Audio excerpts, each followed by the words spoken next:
कहाँ तक हुआ था इसमें? 12 तक से तो हो गया था नहीं, 13 तक, 13 तक हो गया था ना। 14 नंबर क्वेश्चन से चलेगा, ठीक है। भारत में न्यायिक संगठन की स्थापना किसने किया था? लॉर्ड कॉर्नवालिस ने, लॉर्ड कॉर्नवालिस, ठीक है। भारत में न्यायिक संगठन की स्थापना किसने किया था? Lord Cornwallis, lord Cornwallis. दीवानी और फौजदारी न्यायालय के श्रेणीबद्ध संगठन के जरिए न्याय प्रदान करने की एक नई व्यवस्था की नींव अंग्रेजों ने रखी थी, ठीक है। नई व्यवस्था की नींव किसने रखा था? अंग्रेजों ने रखी।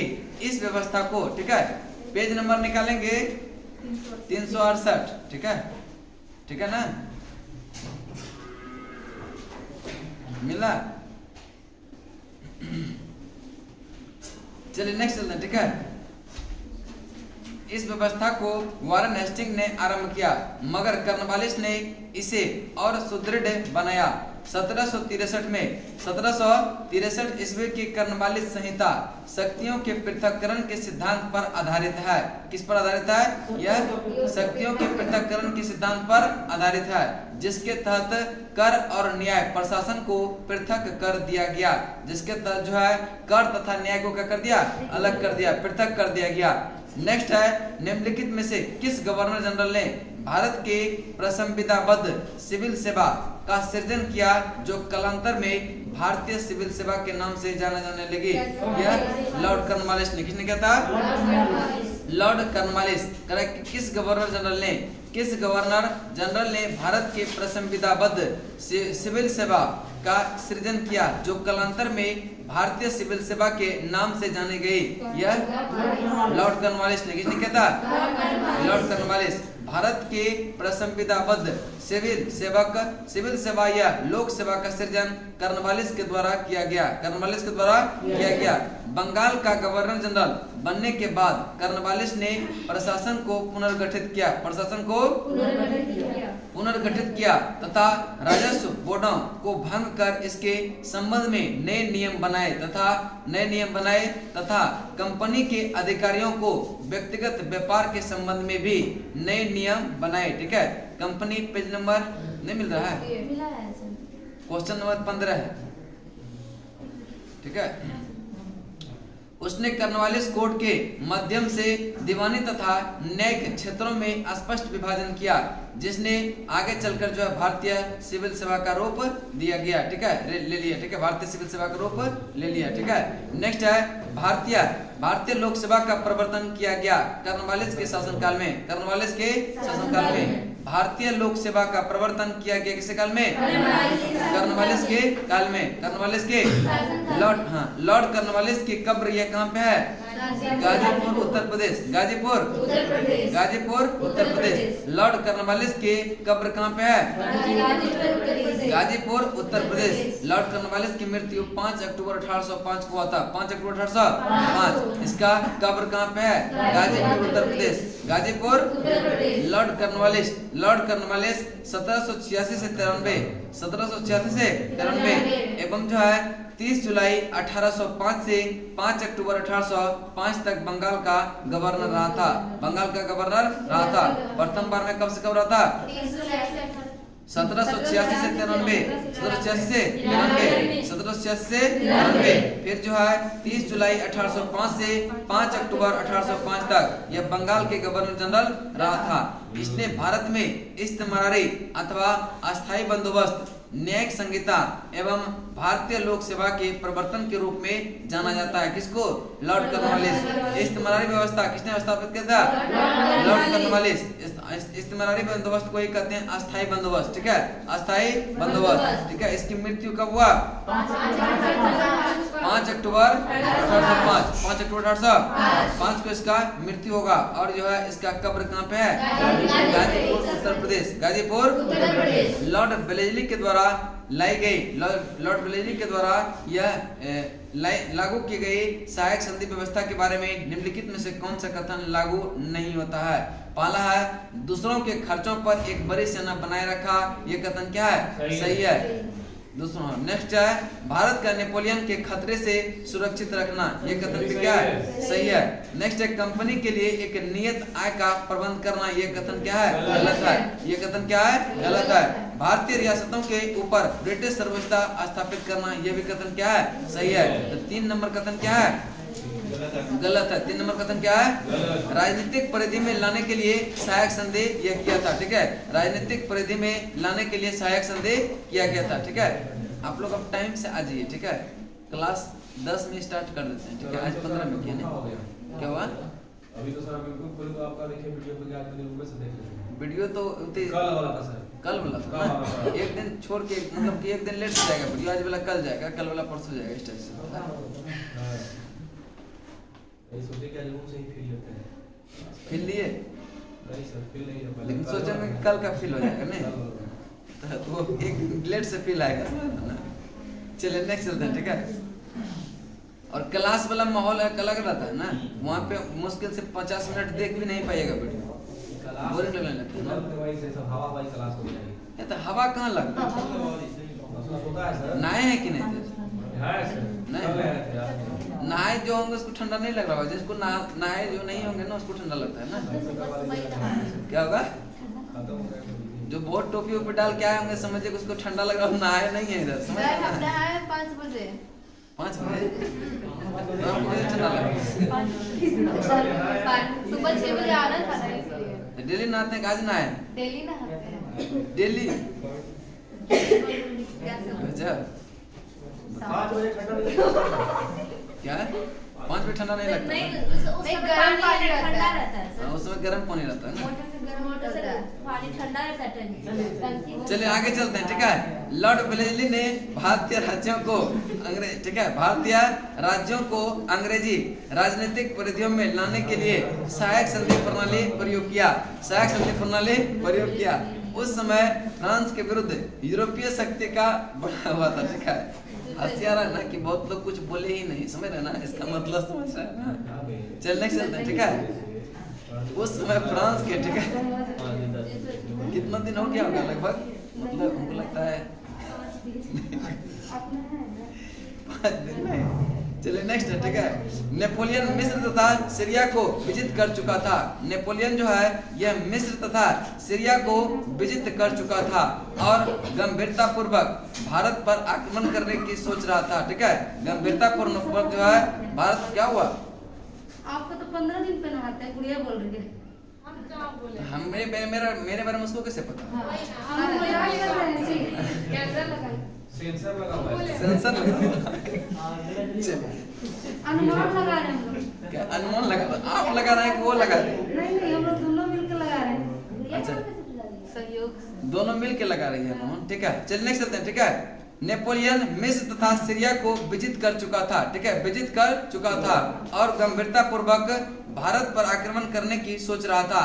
ऐसी परिस्थिति में वेलेस्ली ने भारत में सहायक संधि प्रणाली का प्रयोग किया।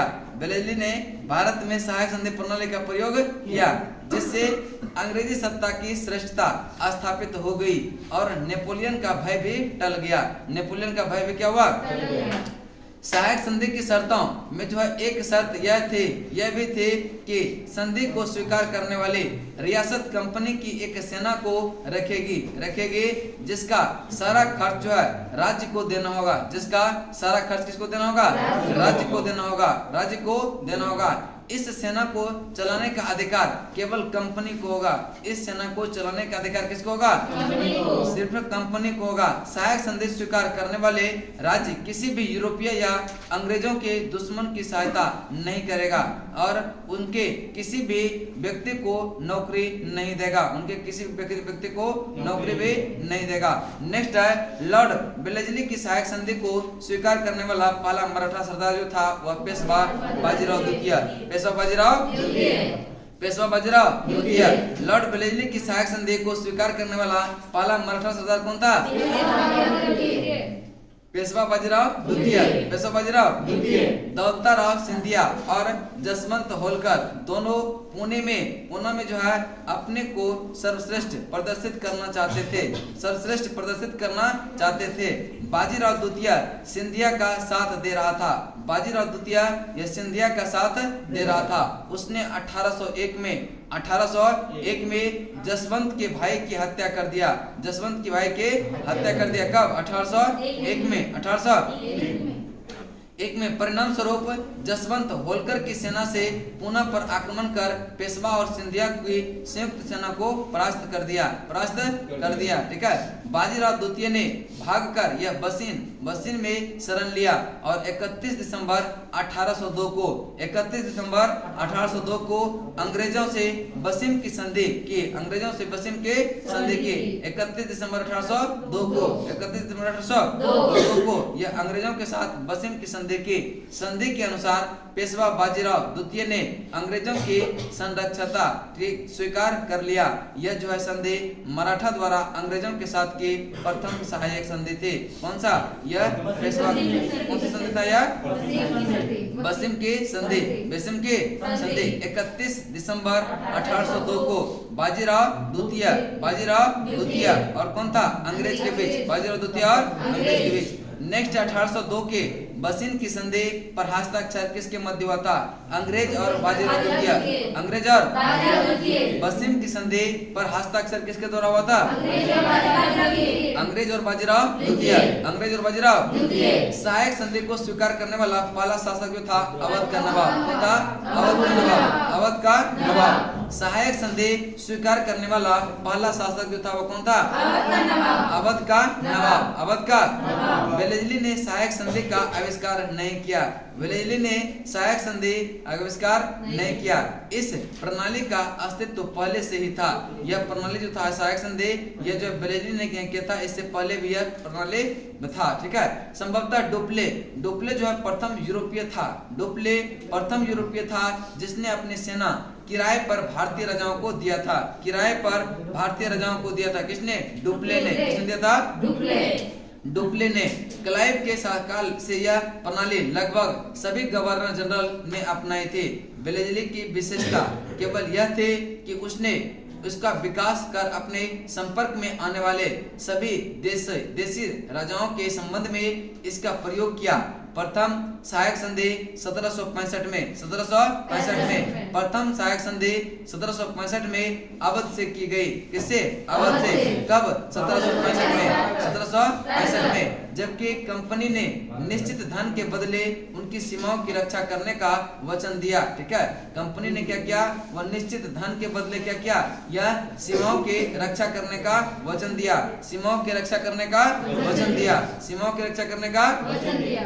और अवध ने एक अंग्रेज रेजिडेंट को लखनऊ में रखना स्वीकार किया। और अवध ने जो है एक अंग्रेज रेजिडेंट को लखनऊ में जो रखना स्वीकार किया। नोट में देखें लिखा है कि यदि प्रश्न में वेलेस्ली की सहायक संधि को स्वीकार करने वाला प्रथम राज्य पूछा जाए, यह उत्तर हैदराबाद होगा। क्या होगा? हैदराबाद। कौन सा होगा? हैदराबाद। वेलेस्ली की सहायक संधि स्वीकार करने वाला प्रथम राज्य पूछे, यह हैदराबाद। और सहायक संधि से स्वीकार करने वाला राज्य पूछे तो यह अपना है अवध का नवाब। ठीक है। सहायक संधि को किसके काल में क्रियान्वित किया गया था? Lord Wellesley. सहायक संधि को जो है किसके काल में क्रियान्वित किया गया था? Lord Wellesley. निम्नलिखित में से सहायक संधि स्वीकार नहीं किया था। यह इंदौर के होलकर ने सहायक संधि स्वीकार नहीं किया। लॉर्ड वेलेस्ली यह 1798 से 1805 तक इसका कार्यकाल रहा था। किसका? लॉर्ड वेलेस्ली का कार्यकाल कब से कब? 1798 से 1805 ने भारतीय राज्य को अंग्रेजी राजनीतिक परिधि में लाने के लिए सहायक संधि प्रणाली का प्रयोग किया था। कह रहा कि क्यों किया कि भारतीय राज्य को अंग्रेजी राजनीतिक परिधियों में लाने के लिए यह सहायक संधि का प्रयोग किया गया था। इंदौर के होलकर ने सहायक संधि स्वीकार यह प्रयोग जो है यह नहीं किया था, स्वीकार नहीं किया था। किसने? इंदौर के होलकर ने सहायक संधि इंदौर के होलकर ने स्वीकार नहीं किया था। ठीक है, नहीं किया था। जिन राज्यों ने वेलेस्ली की सहायक संधि स्वीकार की थी वे हैदराबाद 1798 में हैदराबाद 1798, हैदराबाद 1798, 18 मैसूर जो है 1799, मैसूर तंजौर 1799, तंजौर अवध 1801, अवध 1801, पेशवा 1802, पेशवा 1802, बरार एवं भोसले, सिंधिया 1804, सिंधिया 1800, हैदराबाद 1798, हैदराबाद, मैसूर तंजौर 1700, अवध पेशवा 1802, बरार एवं भोसले, सिंधिया 1800, सहायक संधि स्वीकार करने वाले प्रथम भारतीय देशी शासक कौन थे? हैदराबाद के निजाम, निम्नलिखित विचार पर जो ज्ञात कीजिए जिन्होंने लॉर्ड वेलेस्ली के साथ सहायक संधि की थी और उनके द्वारा संधियों का सही क्रमक्रम नीचे दिए गए का पता लगाइए। देखिए हैदराबाद 1798, हैदराबाद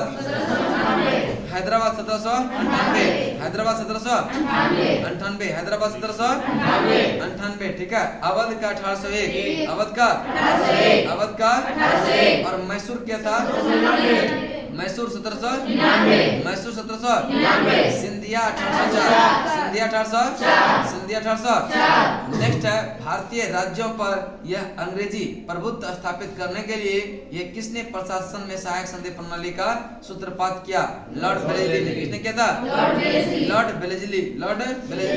भारतीय राज्यों पर अंग्रेजी प्रभुत्व स्थापित करने के लिए किसने जो है यह प्रशासन में सहायक संधि प्रणाली का सूत्रपात किया? लॉर्ड वेलेस्ली, ठीक है।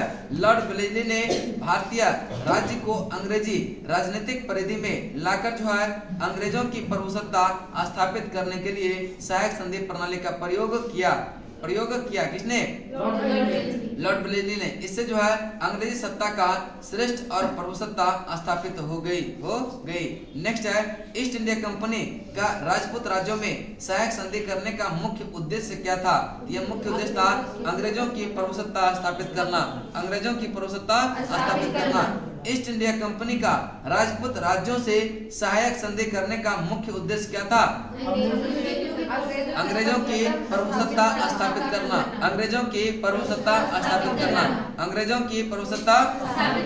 नेक्स्ट है निम्नलिखित में से कौन सा सुमेलित नहीं है? बक्सर का युद्ध हुआ था 1764 में, यह कथन क्या है? सही है। बक्सर का युद्ध कब हुआ था? वेलेस्ली की सहायक संधि हुआ था 1798 में। 1798, ये कथन क्या है? गलत है। यहाँ दिया है कितना? 1863 दिया है। यह हुआ था कब? यह 1798। भारत में ईस्ट इंडिया कंपनी का एकाधिकार 1833, यह कथन क्या है? सही है।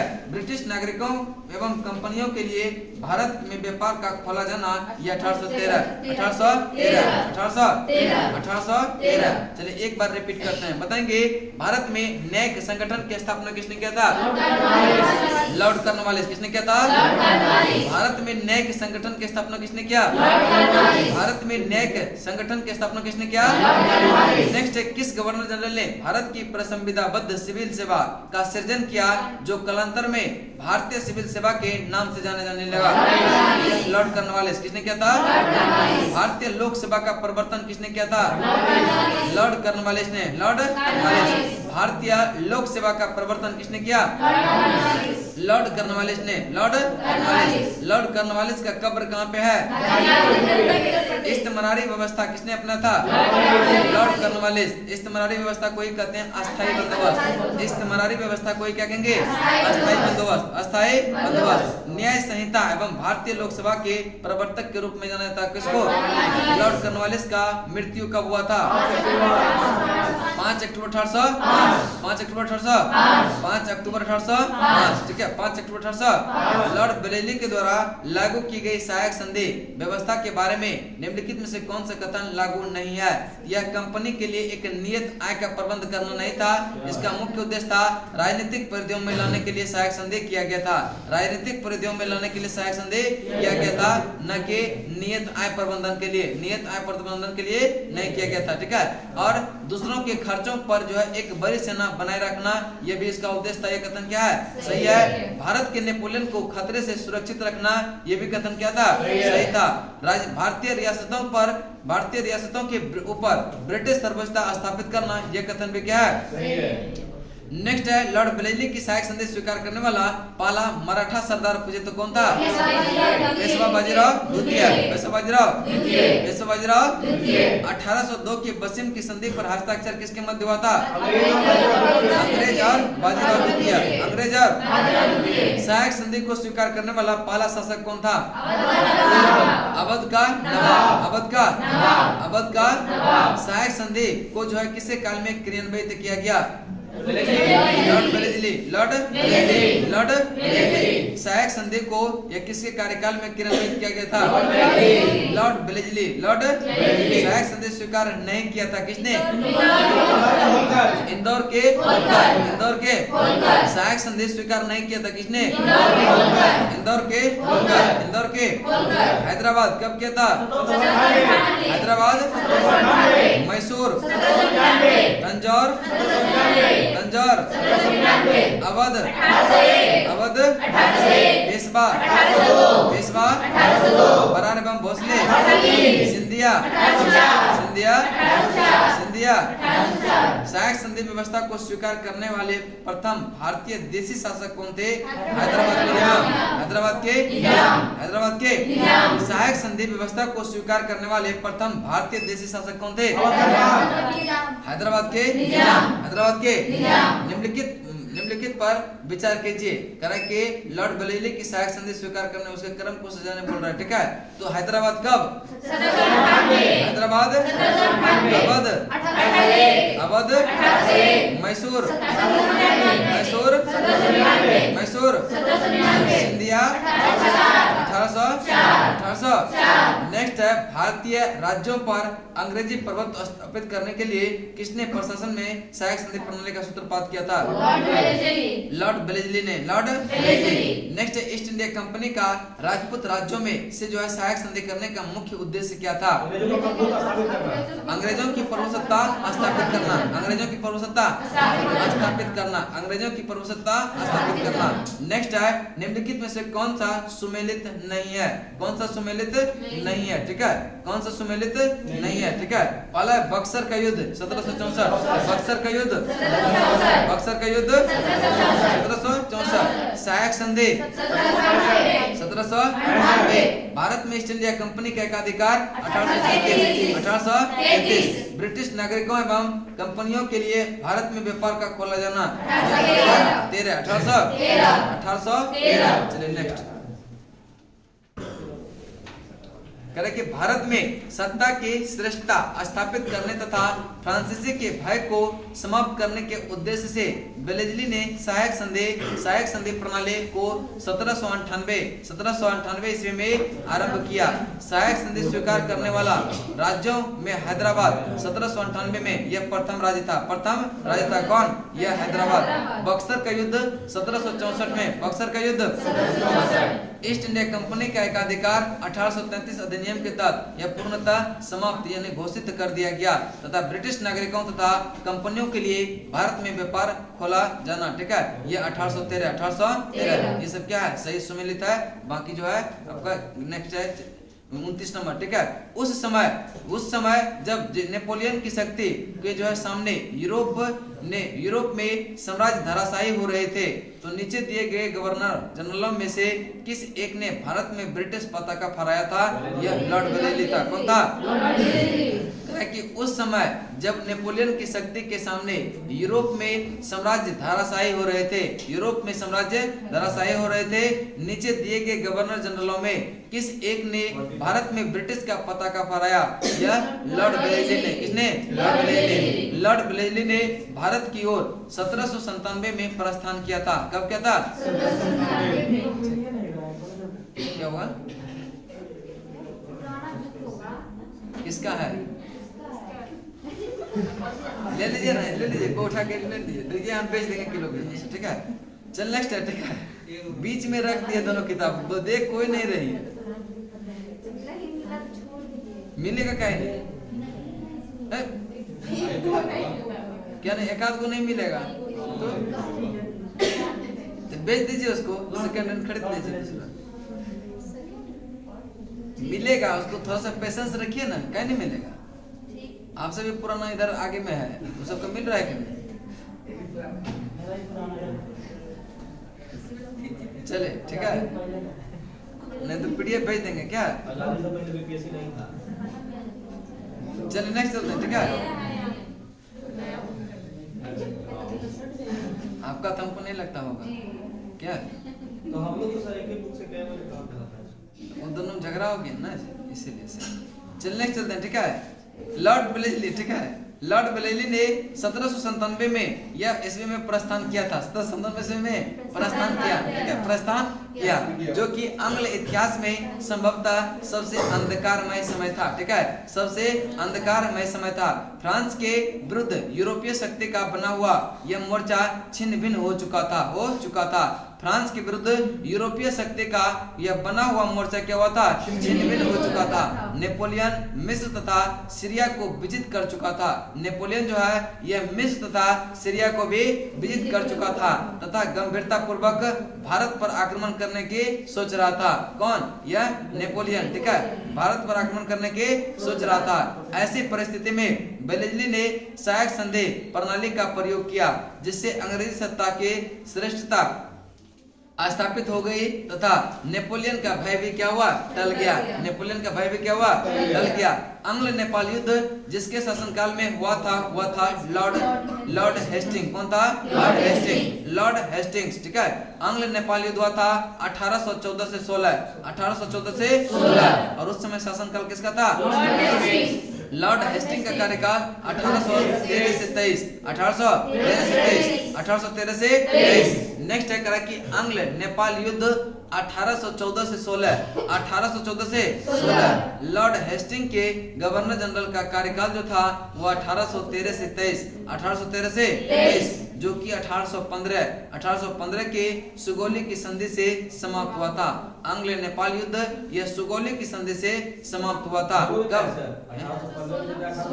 आगे अभी थोड़ा रुके ना, सारा क्लियर हो जाएगा, पेशेंस थोड़ा सा, ठीक है, सारा क्लियर हो जाएगा, घटना चक्र है ना, ठीक है। चलिए नेक्स्ट है, ठीक है। सुगौली की संधि 2 दिसंबर 1815 को लेखाबद्ध हुआ था। 2 दिसंबर 1815 को लेखाबद्ध हुआ था। कब? 2 दिसंबर 1815 को लेखाबद्ध हुआ था, और जिसका अनुमोदन 4 मार्च 1816 को हुआ। 1816 को हुआ, ठीक है, 4 मार्च 1816 को हुआ। सुगौली की संधि हुई थी। अब देखिए इसमें 1816 ऑप्शन है नहीं, तो क्या मारेंगे? 1815। लेखाबद्ध हुआ था 2 दिसंबर 1815 को। लेखाबद्ध कब हुआ? 2 दिसंबर 1815, 2 दिसंबर 1815। और अनुमोदन कब किया गया? 4 मार्च 1816, 4 मार्च 1816। निम्नलिखित में कौन सा युग्म सही सुमेलित नहीं है? कौन सा युग्म सही सुमेलित नहीं है? हेक्टर मुनरो यह बक्सर का युद्ध में था, यह कथन क्या है? सही है, सही है, यह कथन क्या है? सही है। लॉर्ड हेस्टिंग, ठीक है, लॉर्ड हेस्टिंग आंग्ल नेपाल युद्ध में, यह भी कथन क्या है? सही है। लॉर्ड ब्लेजली चतुर्थ आंग्ल मैसूर युद्ध, यह कथन भी क्या है? सही है। लॉर्ड कॉर्नवालिस तृतीय आंग्ल मराठा युद्ध, तृतीय आंग्ल मराठा युद्ध में भी था लॉर्ड हेस्टिंग। कौन था? लॉर्ड हेस्टिंग था। कौन था? लॉर्ड हेस्टिंग, लॉर्ड हेस्टिंग था, ठीक है। यह 17 से 18 में हुआ था ना, 17 से 18, 1817 से 18 के बीच हुआ था। कौन सा? तृतीय आंग्ल मराठा युद्ध किसके काल में हुआ था? लॉर्ड हेस्टिंग के काल में। डी नंबर क्या होगा? गलत हो जाएगा, ठीक है, गलत हो जाएगा। बक्सर का युद्ध हेक्टर मुनरो, यह कथन क्या है? सही है। लॉर्ड हेस्टिंग अंग्ल नेपाल युद्ध, यह भी क्या है? सही है। लॉर्ड वेलेस्ली चतुर्थ अंग्ल मैसूर युद्ध, यह भी कथन क्या है? सही है। तृतीय अंग्ल मराठा युद्ध, यह कर्नवालिस से संबंधित नहीं है, यह है लॉर्ड हेस्टिंग। और तृतीय अंग्ल मैसूर युद्ध कहे तो कर्नवालिस होगा, ठीक है। तृतीय अंग्ल मैसूर युद्ध वो कर्नवालिस, ठीक है, कर्नवालिस। नेक्स्ट है करा कि तृतीय अंग्ल मराठा युद्ध, यह 1817 से 18 लॉर्ड हेस्टिंग के समय हुआ, न कि लॉर्ड कर्नवालिस के समय, न कि लॉर्ड कर्नवालिस के समय। अतः ठीक क्या होगा? सुमेलित नहीं है। चतुर्थ आंग्ल मैसूर युद्ध 1799 लॉर्ड वेलेस्ली एवं आंग्ल नेपाल युद्ध जो हुआ था 1814 से 16 लॉर्ड हेस्टिंग के समय हुआ था। जबकि बक्सर का युद्ध 1764 हेक्टर मुनरो के नेतृत्व में लड़ा गया था, हेक्टर मुनरो के नेतृत्व में लड़ा गया था। तृतीय आंग्ल मराठा युद्ध संबंधित है किससे? लॉर्ड हेस्टिंग से। किससे था? लॉर्ड हेस्टिंग से। Lord Hastings. Sir Thomas Munro किन वर्षों में मद्रास के गवर्नर रहे थे? 1820 से 27। 1820 से। और रैयतवारी व्यवस्था का जनक माना जाता है सर टॉमस मुनरो को। Sir Thomas Munro, sir Thomas Munro रैयतवारी व्यवस्था का यह जनक किसको मानते हैं? सर टॉमस मुनरो 1820 से 27, 1820 से 1827 तक मद्रास के गवर्नर रहे। दक्षिण भारत में भू राजस्व वसूली हेतु लागू की गई व्यवस्था रैयतवारी व्यवस्था थी। इस व्यवस्था के जन्मदाता टॉमस मुनरो और कैप्टन रीड थे। इस व्यवस्था का जो जन्मदाता था कौन था? टॉमस मुनरो और कैप्टन रीड, जिन्होंने जो है सर्वप्रथम तमिलनाडु, सर्वप्रथम कहाँ पे? तमिलनाडु के बारामहर जिले में लागू किया था। कहाँ पे? तमिलनाडु के बारामहर जिले, ठीक है। रैयतवारी व्यवस्था का जनक किसको मानते हैं? टॉमस मुनरो और कौन था? Captain read. टॉमस मुनरो और कैप्टन रीड। सर्वप्रथम यह लागू कहाँ हुआ था? तमिलनाडु के बारामहर जिले, तमिलनाडु के तत्पश्चात यह व्यवस्था मद्रास, बंबई के कुछ हिस्से, असम तथा कुर्ग, आधुनिक कर्नाटक का एक भाग में जो यह लागू हो गया, ठीक है। लेकिन सर्वप्रथम अगर पूछे लागू कहाँ हुआ था? यह तमिलनाडु के बारामहर क्षेत्र में, तमिलनाडु के। नेक्स्ट है तथाकथित कुशासन के आधार पर किस गवर्नर जनरल ने मैसूर राज्य के प्रशासन को ले लिया था? Lord William Bentinck. Lord William Bentinck. तथाकथित कुशासन के आधार पर किस गवर्नर जनरल ने मैसूर राज्य के प्रशासन को ले लिया था? Lord William Bentinck. Lord William Bentinck. Coorg एवं मध्यक्षर को लिया था 1834 में। 1834। कुर्ग एवं मध्यक्षर को कब लिया था? 1834। मैसूर को 1831 में। मैसूर को लॉर्ड विलियम बेंटिंग ने। Lord William. नेक्स्ट है निम्नलिखित बंगाल के गवर्नर जनरल में कौन जो है एक तृतीय आंग्ल मैसूर युद्ध से संबद्ध है? Lord Cornwallis. कौन है? Lord Cornwallis. Lord Cornwallis. निम्नलिखित बंगाल के गवर्नर जनरल में से कौन जो है एक तृतीय आंग्ल मैसूर युद्ध से संबद्ध है? Lord Cornwallis. Lord Cornwallis. इसका रिवीजन आप लोग करते रहेंगे। टेस्ट किसी दिन भी हो सकता है घटना चक्र का, ठीक है। नहीं सिर्फ घटना चक्र क्यूज करवाएंगे। 50 होगा तो बोल दीजिएगा, ठीक है। 50 होगा तो बता दीजिएगा। पीछे वाला रिवीजन होगा, ठीक है। पीछे वाला रिवीजन होगा और टेस्ट किसी भी दिन ले सकते हैं, जहाँ तक पढ़ाए वहां तक का, ठीक है। इसको आप रिवीजन करते रहिएगा रूम पे, ठीक है। चलिए 50 क्वेश्चन का रहेगा, ज्यादा नहीं। 50 क्वेश्चन इसमें करंट नहीं रहेगा, ठीक है। करंट इसमें नहीं रहेगा। करंट का टेस्ट वो करंट वाला बैच में होगा, ठीक है। चलिए जब होल टेस्ट होगा तो उसमें 20 करंट रहेगा, बाकी सब रहेगा, ठीक है। सैटरडे को होगा होल टेस्ट, आप लोग जरूर आइएगा, सादर आमंत्रित है, ठीक है। चलिए नेक्स्ट है ठगों का, ठीक है। टाइम बता देंगे, सैटरडे शुक्रवार को बता देंगे, ठीक है। यहाँ पे मतलब सब कुछ मैनेज करके टेस्ट लेना पड़ता है। और मैराथन संडे को होगा, सुबह में ही हो जाएगा, ठीक है। जिनको आना होगा आइएगा, जिनको सोना होगा आराम से सोएंगे चैन की नींद, ठीक है। चलिए नेक्स्ट है निम्नलिखित बंगाल के गवर्नर जनरलों में कौन एक तृतीय आंग्ल मैसूर युद्ध से संबद्ध था? तृतीय आंग्ल मैसूर युद्ध का राजा कौन था? Lord Cornwallis. Lord Cornwallis. Lord Cornwallis का कार्यकाल कब से कब था? 86 से 93। 86 से 93। नेक्स्ट है तृतीय आंग्ल मैसूर युद्ध 1790 से 92। 90 से 92 से जो है लॉर्ड कर्नवालिस से संबद्ध है। इस युद्ध में कर्नवालिस ने स्वयं सेना की बागडोर संभाली। इस युद्ध में टीपू सुल्तान ने श्रीरंगपट्टनम की संधि 1792 में कब किया था? श्रीरंगपट्टनम की संधि कब किया? टीपू सुल्तान और कर्नवालिस के बीच। टीपू सुल्तान और जिसके अनुसार टीपू को अपने राज्य का लगभग आधा भाग या अंग्रेजों और उसके साथियों को देना पड़ा। ठगों के दमन में निम्नलिखित में से कौन सा संबद्ध था? Captain Sleeman. कौन था? Captain Sleeman. ठगों के दमन से निम्नलिखित में से कौन सा संबद्ध था? Captain Sleeman. ठगों ने में जो है हिंदू और मुसलमान दोनों धर्मों के अनुयायी सम्मिलित थे। परंतु वास्तव में ये लोग काली, दुर्गा अथवा भवानी की पूजा करते थे। जो जितना ठगते हैं उतना पूजा करते हैं, समझ रहे ना? हाँ, ये जो भी मतलब पूजा ज्यादा करेंगे इसका मतलब समझ रहे ना?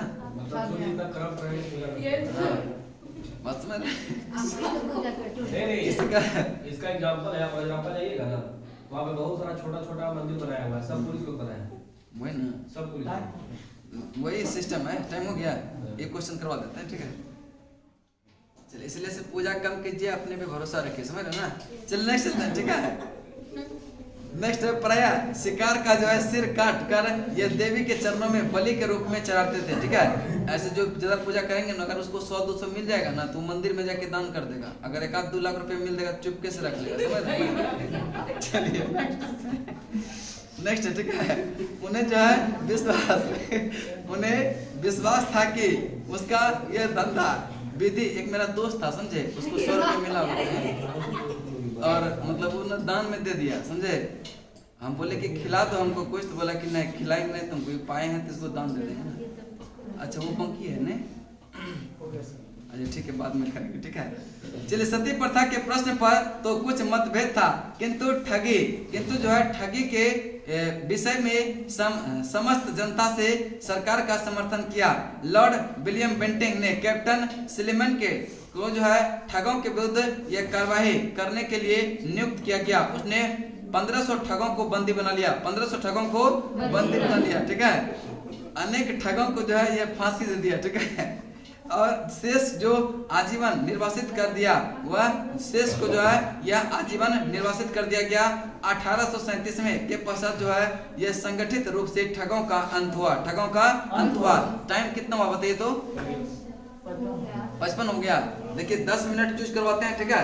और जब घटना ये मिला, क्या बोलते हैं इसको, प्रतियोगिता दर्पण, शुरू में बोलना चाहिए ना? कैसे बुलाएगा सर? नहीं, दिमाग से उतारिए।